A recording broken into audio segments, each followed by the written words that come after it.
All of them just keep divided. Even if you are not divided enough, Onofunuga can probably rile their base and say, oh yeah, action.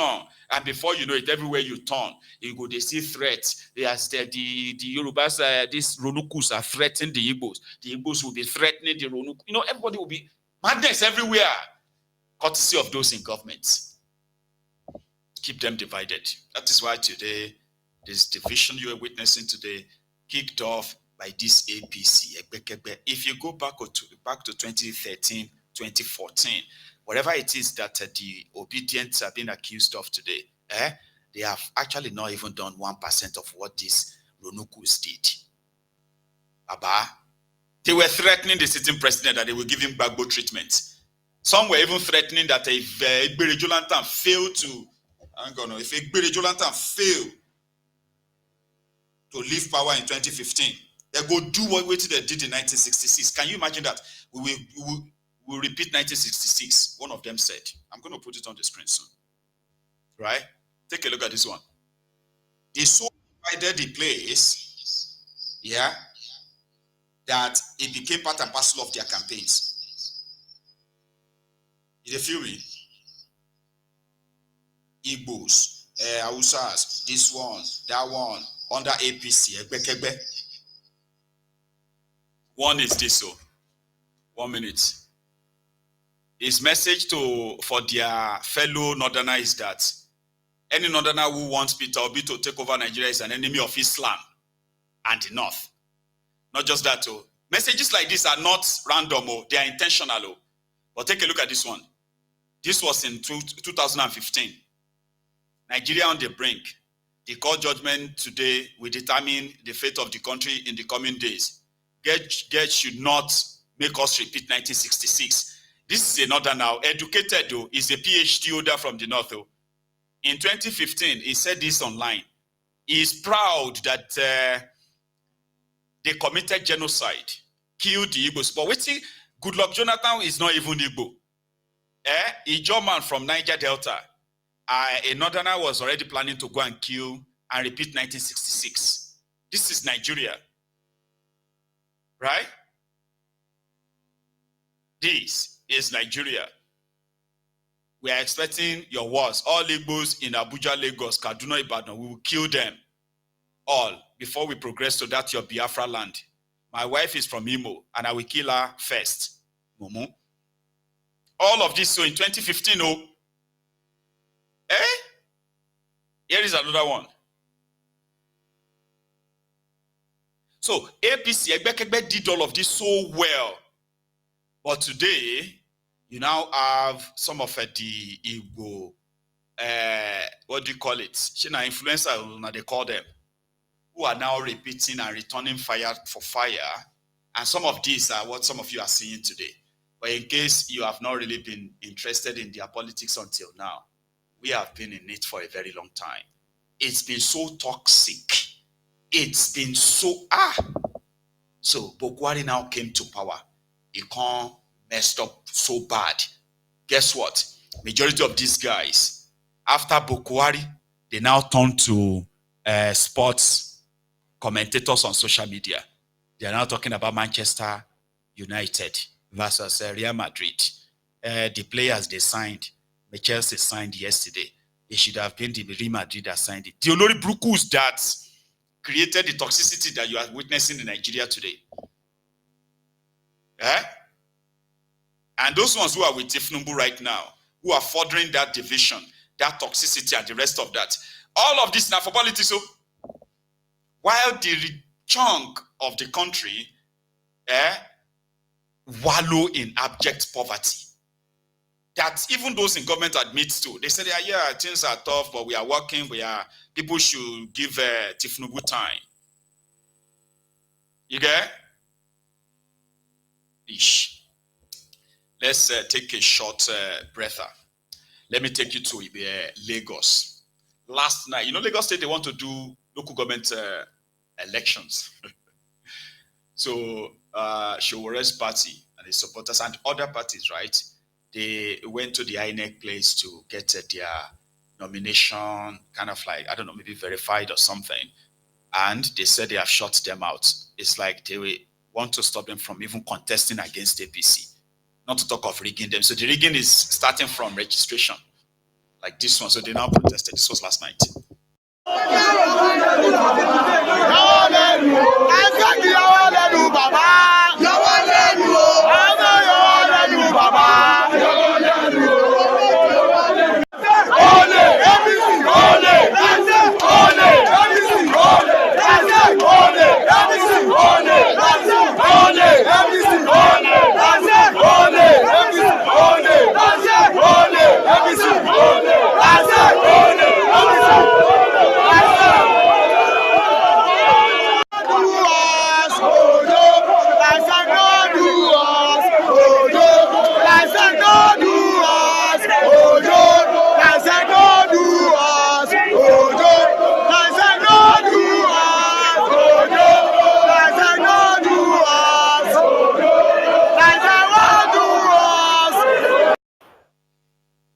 Thank you.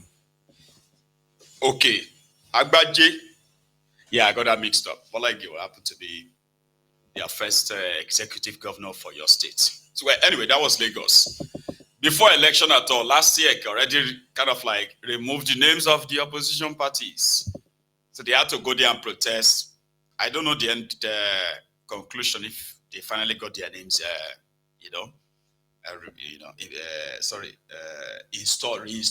reinstated. That's the word, reinstated. The cheating already started. That's what I'm talking about. Everything APC, Ebekebe, that they are doing, right? The system that creates them, so the system that kind of like supports them is the system that it has to be dealt with. And all these things will be history. Fighting for Nigeria.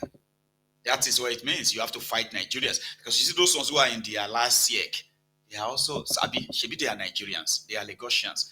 Those ones who are there who want to run for office in Lagos, they are Lagosians as well. But systemically, they can get edged out, schemed out, without even them participating in the election at all. And then they will announce everybody that is on their APC, Ebekebe as winners. And then everybody will move on. Expecting good governance, expecting the, oh, come on.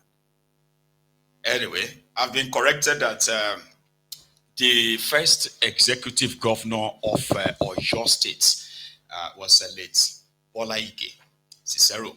So I think Omololu Olunloyo will just have to be the after. Anyway, something happened in Ibadan 4 days ago. Yeah, it's 4 days now. It was on Friday, was it? Anyway, Soloma Kinde Ibadan, one of the former, or should I say, former member of the G-string governors of PDP. I think he was marking his second year in office. His second year of his second term or his sixth year in office. I don't know, and I don't care. But he made this announcement where, as part of his, ceremonies to commemorate his, second term or so in office, right? He changed the name of Ibadan Poly. And Ibadan Poly is like, it's so easy, so short, so pretty much like, legendary sort of. I don't know. Well, the name got changed to Omololu Olunloyo Polytechnic Ibadan or Omololu Poly. So Ibadan Poly students said, no. Well, let me just say this. Mo ti sọ̀rọ̀ library lánàá, but today we're also doing Baba another honor. As the first rector of Polytechnic Ibadan, that institution will now be named Omololu Olunloyo Polytechnic Ibadan. So as a former rector, as a first rector of the Polytechnic, when it was founded, right? So in his honor, they named the institution after him. But the student disagrees. No, we don't want that. Like my daughter, She would say, oh, I don't want it. I don't want it. So the student took to the streets to protest the change of name, but they wanted him to reverse it actually. Reverse the name. We don't want the name changed, sort of. So here.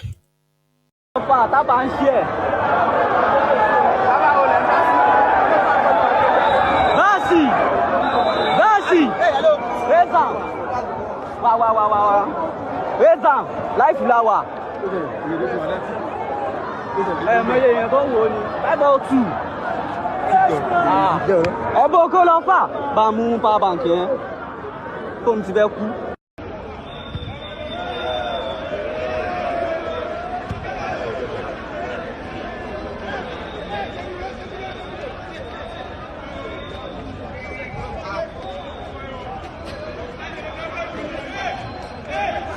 Àwọn kí o kẹ́ máa jọ ìwọ̀n.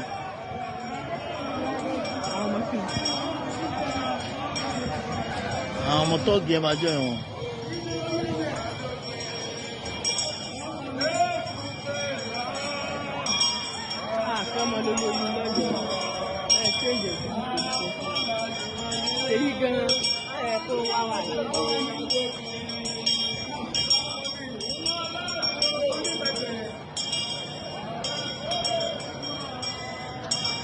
Wọ́n ti jáde, wọ́n ti gbé odidi certificate. Odidi certificate poli wà jáde tiẹ̀.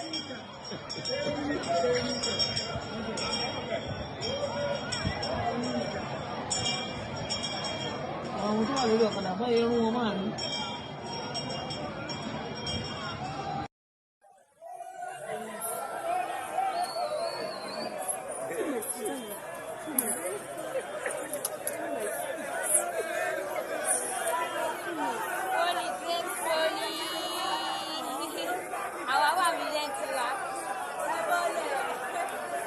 Nagbero plenty for na school.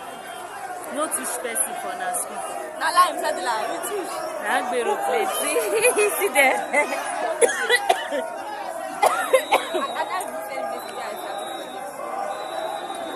See this one be like Korede. Even this one way fat they protest. This one way short they protest. This one no protest now. It just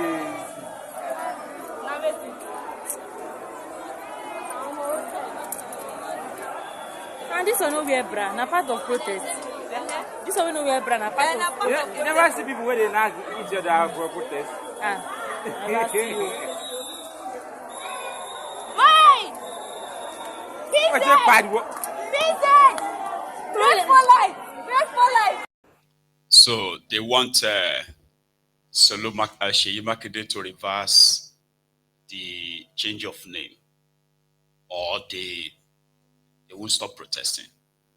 They did it during the time of Egbere Jolantan when he changed Unilag to Maulag. Or should Abiola University of Lagos. Remember that time? Yeah. So it was believed that protest or so, or rejection was sponsored by Tifnumbu and his gang, politics of the time. So I can understand the sentiment attached to the name of the school. There are so many of the students have somehow, in fact, probably that is what got some of them to even sign up to want to go to the school. So that changing to Omololu Poly, maybe something else. But at the same time, Omololu Olunloyo is considered as one of the former leaders of Oyo State, Abi. So, and that's what they do. They honor themselves and give. Anyway, here, Kolu has now been given the title of Knight Commander of Saint Lucia, and I think it's because of that. Probably STL just gave to them. Their politicians, I would say. We've covered that yesterday. This one is just a mention.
Saint Lucia's commander of wherever.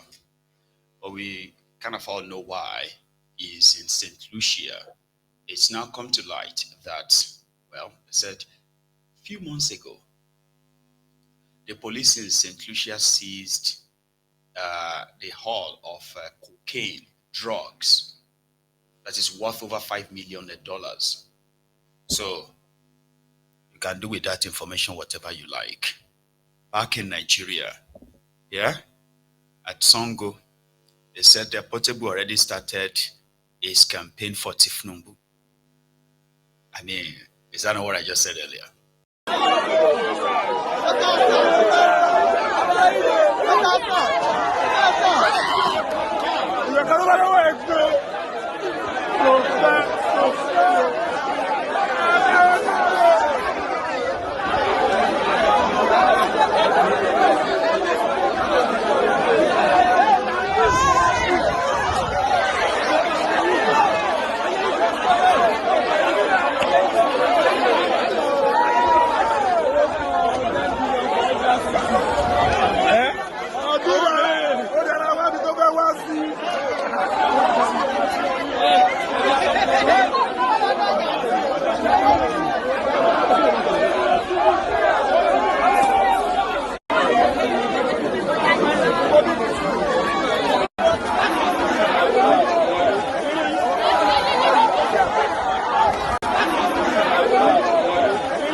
And the people where you want go save with that. So that energy, right? We're gonna go back to St. Lucia, but let's stay in Lagos a bit, okay? A young man has raised alarm, right? That the security of his own former school, an ex-student of a polytechnic in Lagos, right? Said that they sort of like stopped him or prevented him from gaining access into the school campus. He's an ex-student, right? He's got a business in that school that he is running. According to him, he's got like over 2 million naira business in the school. But the only reason why they won't let him enter the campus premises is because of his hair. His afro hair. In 2025, ladies and gentlemen, he shared this from Lagos. Excuse me. I need some rubbish here for me. Oh, yeah, got rubbish. I swear, look. Azam, just go this side, please.